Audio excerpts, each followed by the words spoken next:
Do you have a relax the back, zero gravity lounge chair? They cost like 5,000 bucks, right? But are they the greatest thing since sliced bread? Especially for a guy about my age who just wants to relax in front of their 80-inch widescreen? Yeah.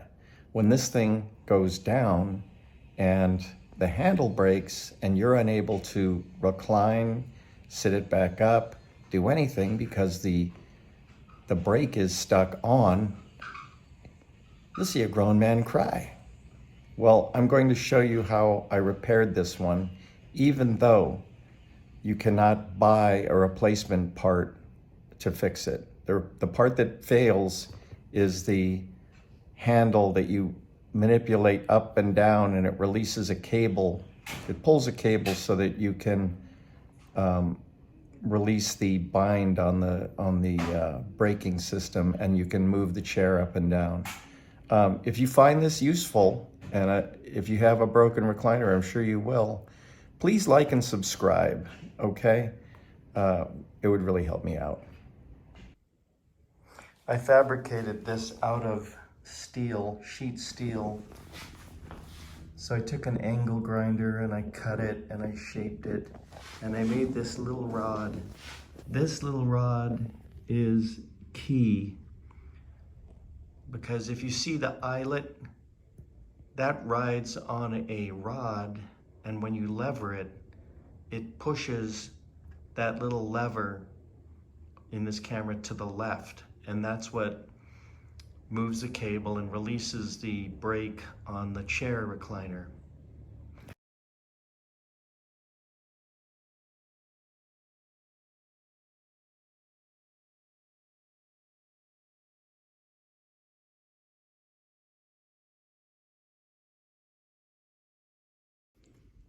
Here is the relax the back lounger in the recline position with the arm off.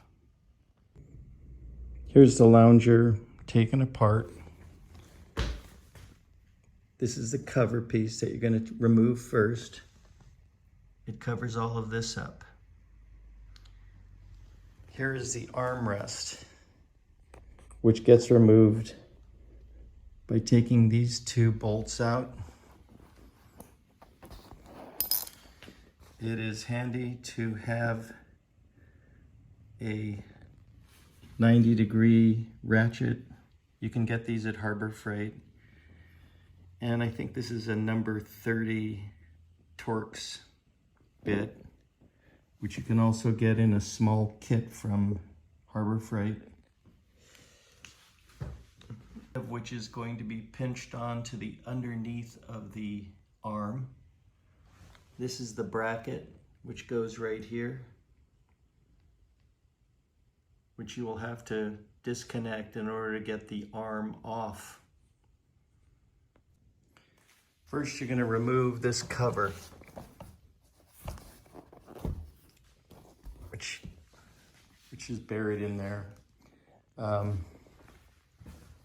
It comes off by prying it out right here. You start right here, and it will ease. It's a little difficult. You have to take your time, but you can pry that loose. Once you get that out of the way, it will give you access underneath. Once you have access underneath the arm, you will be able to get these two bolts out, which I think it's a number 30 Torx star driver. These come up through the arm, the leathers, and hold it on from underneath. Okay, this is the little piece which would have had an aluminum handle coming around. And as you pushed on the lever, it would push this back. This is spring loaded, but this would push back and it would pull on the cable to release the brake on the chair. So this is what's left of the broken piece, and it's made out of aluminum. So what I did was I drilled a little hole right here, maybe a 1/16 of an inch, and that's what this will fit into.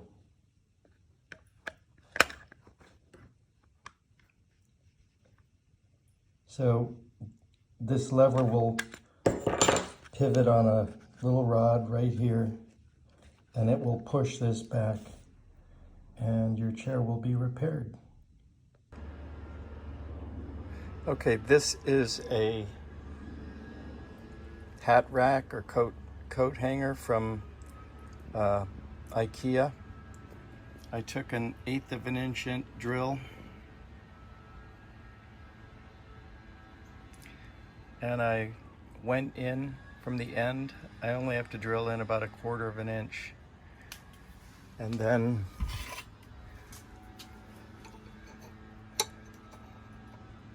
look at what a perfect fit that is. It's going to go right there, allowing it to be a pivot point. And this is why it always pays to have a huge pile of crap in your backyard, because you never know when you're going to have to pick through and find a bolt, a piece of tubing, a little piece of steel. I mean, if you're married, the wife will hate it, but hey, what can we do? Okay, look at that. So first I drilled the hole, then I cut it off. That's going to be the perfect pivot point for me. Okay, here's the lever.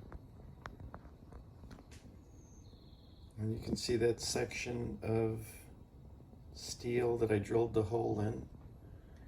And I set it in there with JB Weld. You can see I sanded off the crummy part of the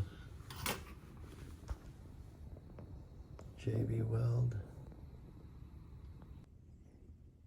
Okay, here's the new piece. You can see I got my cast off, and the pin is going to go through.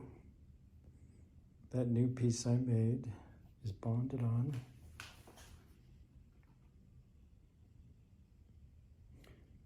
Okay, there's the handle. And so then it is going to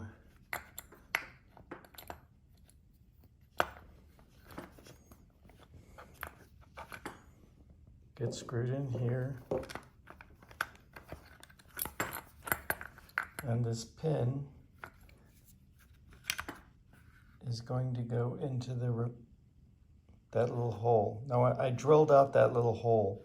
This silver piece is the remnant of the old handle that broke off.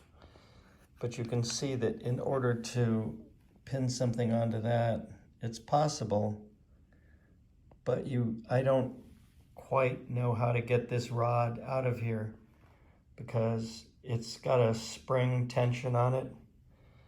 And I found it was just easier to use this broken off piece of the aluminum handle, drill a little hole there, and then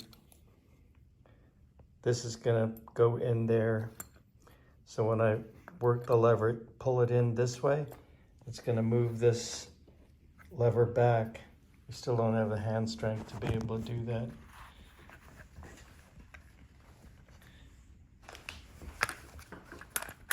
Sorry, it's gonna go this way, which is going to pull the cable, releasing the hold on the brake for reclining. Well, good news, I was able to slip the cover over this. Don't worry about this because you're not going to see it. That's going to be underneath. Now I'm slipping it over the arm, and I've gotten to the part that's going to be really tough for me, stretching the last bit over the end. Once I've done that, we'll just be snugging this up and stapling into the wood. Okay, we have replaced the cover. Okay, we took the cover. Okay, we took the cover, we slipped it over the little handle, we worked it up, and that was all easy. When you get to the end, it's hard to stretch this last part over. So I took this tool and I put it inside, and that gave me the leverage to slip it over the end, and that was it. It was actually really easy. Now we have attached the cable, which is going to be operated by the new lever we put in. Okay, so we attach the cable, and you can see there's a bracket there with 2 holes. Once we get it into place, it's going to go into these 2 holes. Okay, we've got the arm reupholstered. We have the cable reattached to the clamp on the lever. Now that L bracket right there with the 2 holes are going to go in this part of the frame.